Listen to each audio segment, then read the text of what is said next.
Guys, tinatamad ka bang tumayo kapag nilalamig ka na sa umaga? So, sarap na ng tulog mo, no? So, ngayon, nilalamig ka, gusto mong patay yung ventilador pero tinatamad ka. So, ito solusyon, no? Lagyan natin ng remote control. So, bili ko dito sa remote control na to, parang nasa 150. So, yan po, naka-on po siya.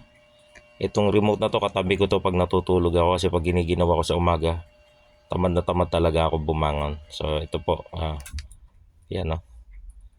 So, hindi lang sa ventilador, pwede din itong gamitin sa mga ilaw. Pwede din itong gamitin sa iba nating appliances, ano? Kasi ito naman ay, pwede sa 12 volts, pwede sa 220. So, yan. Enough ko nga. Then, on. Pa. So, yan. So, di ba? Dali lang naman po pag setup nito. So, bili ka lang nito. May kasama itong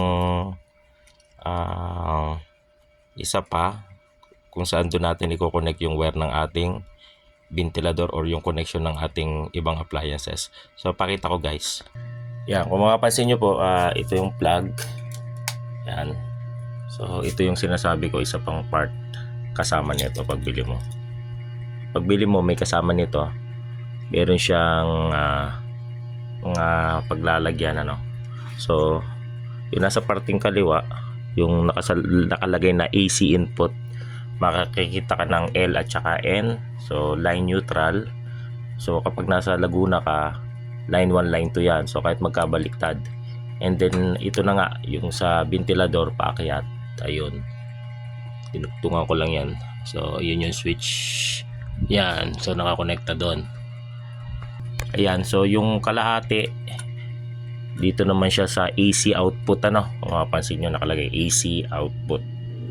So, dyan lang, ilalagay mo yung wire galing sa ventilador. So, magkahiwalay lang.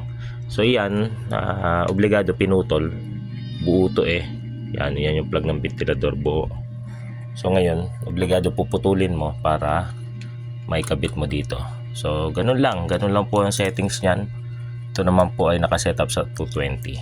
So, para po sa mga tinatamad yan, ganyan lang po ang ating gagawin. So, okay. So, ngayon, pakita ko ulit. Yung ilaw nga, kakabitan ko lahat ng ilaw sa labas para may remote na tayo. So, kung hindi ka ganun kateki para gamitin si Alexa, kung alam niyo yung tungkol sa Alexa na voice command lang, so ito naman is kahit walang wifi, so remote lang. Ayan, naka-on, in-off ko, di ba? So kaya nyo gawin to, napakadali lang, ano, sa halaga 150, medyo para sa mga tamad. Maraming salamat guys. So ganun lang po pag setup, napakadali.